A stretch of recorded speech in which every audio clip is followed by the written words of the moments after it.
Assalamualaikum warahmatullahi wabarakatuh. Perkenalkan, nama saya Syahada Deviana Salsabila dengan nomor induk mahasiswa 21210056, kelas A2, program studi Pendidikan Bahasa dan Sastra Indonesia.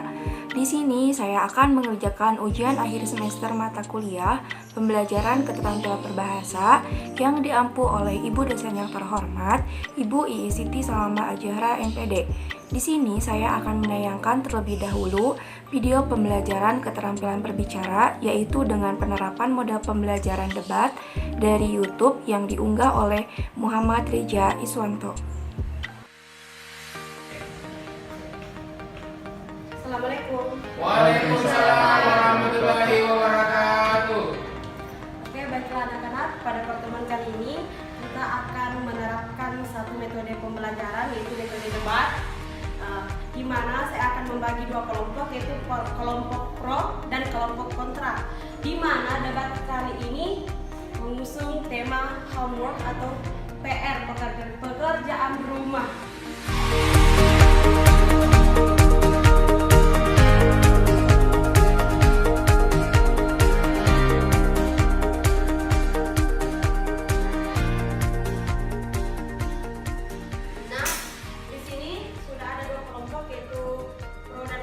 Nah, di sebelah kanan saya ada kelompok kontra, di mana ada Muhammad Reza Iswanto, ada Khairul Usni Khairat, ada Muhammad Isnan Sapar.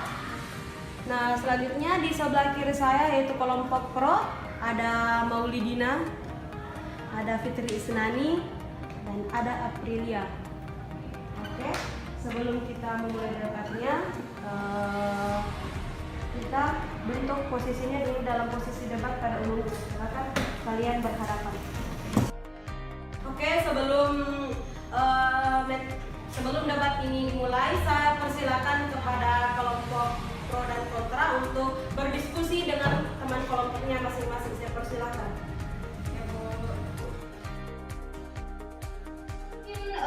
Sesi diskusi dengan kelompoknya masing-masing sudah selesai. Dengan ini saya akan memulai debatnya.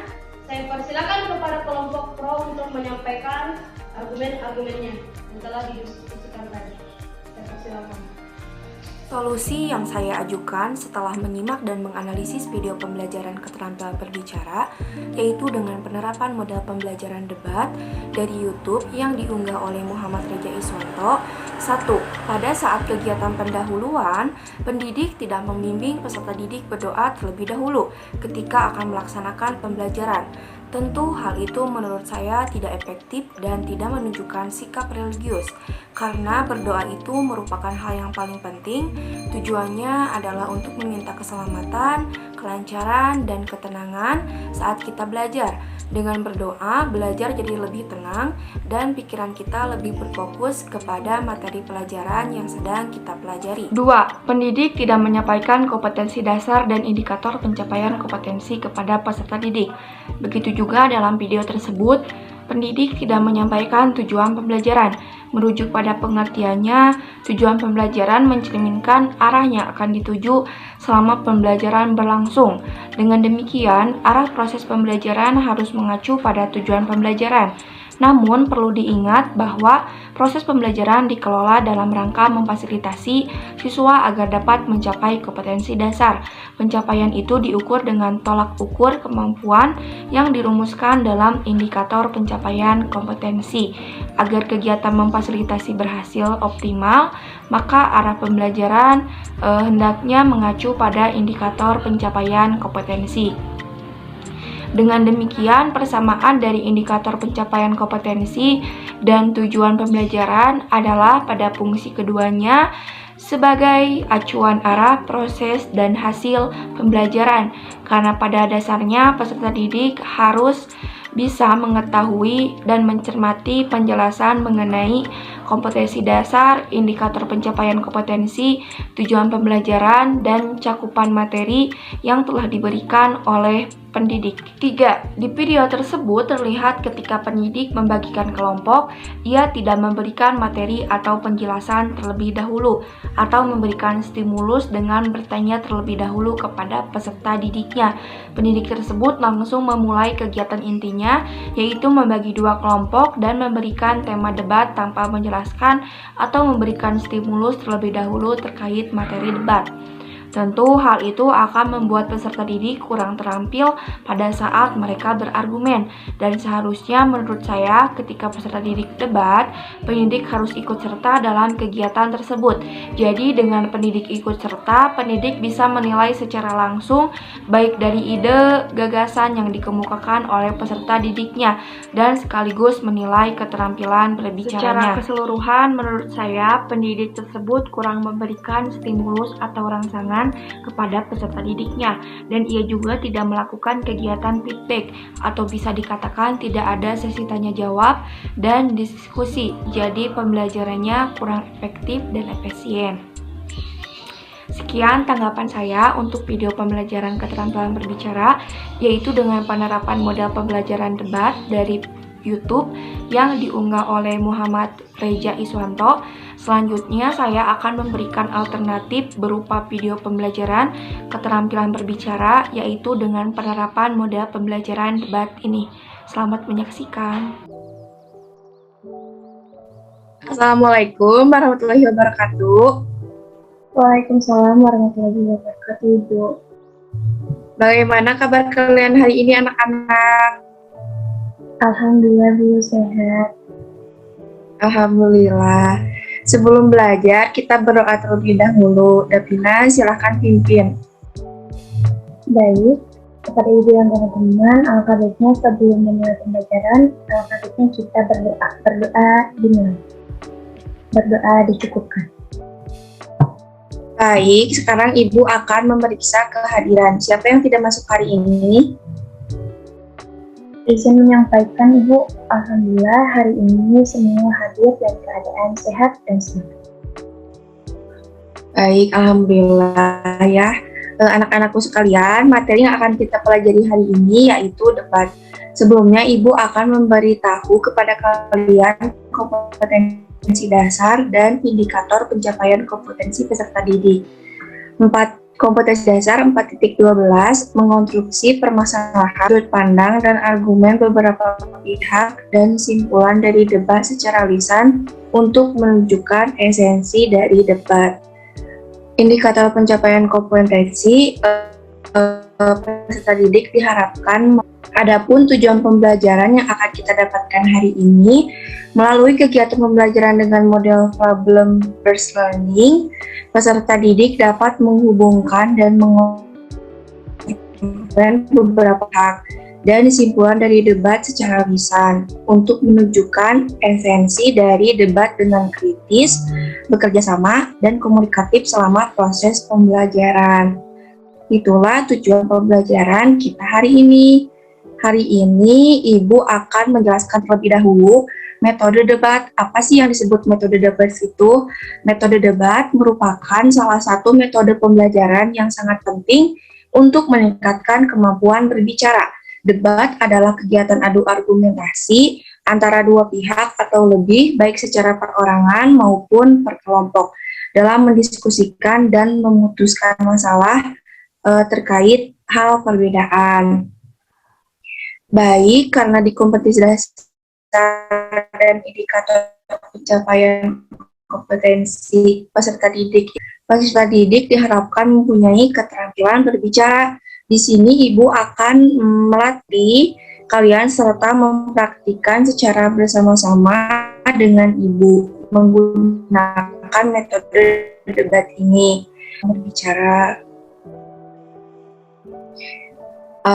Ibu akan membagikan tim afirmasi, yaitu Davina, lalu ada tim oposisi, yaitu Ibu sendiri. Dan Ibu juga menjadi moderator pada simulasi debat ini. Sebelumnya, apakah ada yang tahu apa itu tim afirmasi dan tim oposisi? Izin menjawab, Bu. Tim afirmasi dalam debat adalah sebuah tim yang bertugas untuk mempertahankan argumen terhadap mosi atau isu yang sedang diperdebatkan. Tim afirmasi menjadi tim yang mendukung argumen atau tanggapan terhadap mosi dengan memberikan alasan, bukti, pernyataan maupun simpulan.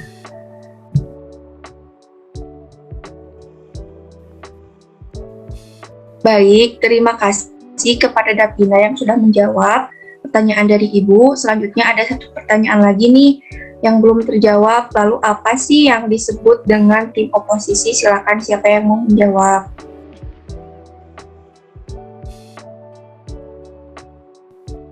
Izin menjawab lagi Ibu. Jadi, tim oposisi adalah tim yang akan menyanggah atau menolak argumen milik tim afirmasi. Wah, tepat sekali ya, Davina hebat. Betul ya anak-anak, tim oposisi adalah tim yang akan menyanggah atau menolak argumen milik tim afirmatif. Dengan demikian, tim oposisi juga akan menolak mosi debat yang disampaikan. Penolakan atau penyanggahan ini juga membutuhkan argumen yang kuat disertai fakta dan bukti yang akurat. Baik, kalian sudah mengerti tugas dan tujuan dari tim afirmasi maupun tim oposisi. Selanjutnya kita langsung saja mempraktikkan metode debat ini sebagai cara untuk meningkatkan keterampilan berbicara. Tema yang akan kita angkat yaitu media sosial. Baik, langsung saja ya, karena Ibu menjadi moderator. Terima kasih atas kehadiran rekan-rekan pada siang hari ini. Kita akan membahas pengaruh penggunaan media sosial di lingkungan sekolah. Grup A adalah tim yang mendukung penggunaan media sosial bagi pelajar, dan grup B yang menolak hal tersebut. Seperti yang kita ketahui bersama, di era yang serba digital ini, jarak dan waktu bukanlah sebuah halangan. Media sosial telah menjembatani perbedaan tersebut. Melalui media sosial, siswa dapat membangun komunitas belajar dengan mudah. Hal ini tentunya dapat meningkatkan keterampilan dan kemampuan siswa tanpa khawatir akan perbedaan jarak dan juga waktu. Saya kurang setuju dengan pendapat tim afirmasi. Pada kenyataannya, siswa akan dengan mudah teralih pada hal yang lain selain menggunakan media sosial tersebut untuk berkomunikasi secara pribadi alih-alih belajar. Selain itu, media sosial akan melemahkan interaksi sosial para pelajar di dunia nyata. Mereka akan sibuk dengan gawai dan media sosial masing-masing serta tidak memperhatikan lingkungan sekitarnya. Saya kurang setuju dengan pendapat tim oposisi yang menyatakan bahwa media sosial melemahkan interaksi sosial pada para pelajar di dunia nyata. Justru media sosial dapat membangun kepercayaan diri pada pelajar yang mungkin tidak mereka miliki di dunia nyata. Melalui media sosial, para pelajar tersebut bebas berargumentasi dan terlibat dalam kegiatan pembelajaran yang berlangsung pada media sosial. Hal tersebut tentu akan menambah kepercayaan diri mereka.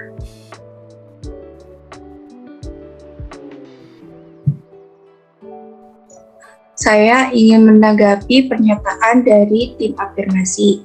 Memang benar, para pelajar yang cenderung kurang berani dalam mengungkapkan pendapat akan dapat membangun kepercayaan diri di media sosial. Kan tetapi hanya dalam lingkup media sosial, sedangkan kita hidup di dunia nyata, lalu buat apa itu semua? Lebih lagi jika pelajar tersebut menjadi bergantung pada media sosial, yang pada akhirnya akan berimbas pada kecanduan terhadap media sosial. Hal ini tentu akan mengganggu pola interaksi antar individu di dunia nyata. Kecanduan terhadap media sosial dapat diatasi dengan menerapkan aturan yang tegas tentang waktu untuk mengakses media sosial. Bukan hanya media sosial yang berpotensi untuk membuat candu, banyak hal lain juga dapat membuat seseorang kecanduan. Akan tetapi, hal tersebut dapat diminimalisir. Singkatnya, tim kami percaya bahwa penggunaan media sosial memiliki banyak dampak positif jika dilakukan secara tepat, seperti menumbuhkan rasa percaya diri seseorang, menambah pertemanan, dan membentuk suatu komunitas belajar. Hal ini dapat terwujud jika diimbangi dengan pengawasan dari orang tua dan guru secara bersinergi. Memang, kecanduan terhadap media sosial dapat diatasi dengan penerapan aturan yang tegas. Akan tetapi, apakah Anda yakin aturan tersebut benar-benar akan berjalan sesuai harapan? Pada akhirnya, tim kami yaitu tim oposisi tetap beranggapan bahwa penggunaan media sosial di lingkungan karena pelajar tersebut akan fokus pada dunia maya dan melupakan tujuan awal mereka menggunakan media sosial. Selain itu, media sosial juga dapat menimbulkan rasa candu. Para siswa akan merasa gelisah ketika tidak mengakses media sosial. Pada akhirnya mereka akan sibuk dengan media sosial dan mulai lupa waktu sehingga mereka melupakan tugas utama yaitu belajar. Terima kasih. Wah, hebat-hebat sekali anak-anak ibu, kalian sudah bisa berargumen. Tentunya secara tidak langsung metode debat ini dapat meningkatkan keterampilan berbicara. Karena pada dasarnya metode debat adalah metode pembelajaran yang mengaktifkan kemampuan bernalar dan berbicara siswa melalui suasana debat konstruktif. Siswa dihadapkan kepada masalah-masalah, kontroversi, dan harus mengembangkan kasus untuk mempertahankan pendapat sesuai dengan petunjuk dan tujuan yang hendak dicapai. Mungkin itu ya pembelajaran hari ini. Sebelum kita menutup kegiatan pembelajaran, alangkah baiknya kita berdoa terlebih dahulu. Kepada Davina, Ibu persilahkan. Sebelum mengakhiri kegiatan pembelajaran, alangkah baiknya kita berdoa dulu. Berdoa dicukupkan. Anak-anakku sekalian, pembelajaran kita hari ini Ibu cukupkan. Sampai bertemu lagi, tetap jaga kesehatan dan semangat terus untuk menuntut ilmu. Wabillahi taufiq wal hidayah. Wassalamualaikum warahmatullahi wabarakatuh. Terima kasih. Waalaikumsalam warahmatullahi wabarakatuh. Terima kasih, Bu. Sekian dari saya, mohon maaf apabila ada kekurangan ataupun kesalahan dalam tutur kata maupun tingkah laku yang kurang berkenan. Saya ucapkan terima kasih banyak kepada dosen pengampu mata kuliah pembelajaran keterampilan berbahasa Ibu Ii Siti Salama Ajara MPD yang sudah membimbing saya. Wassalamualaikum warahmatullahi wabarakatuh.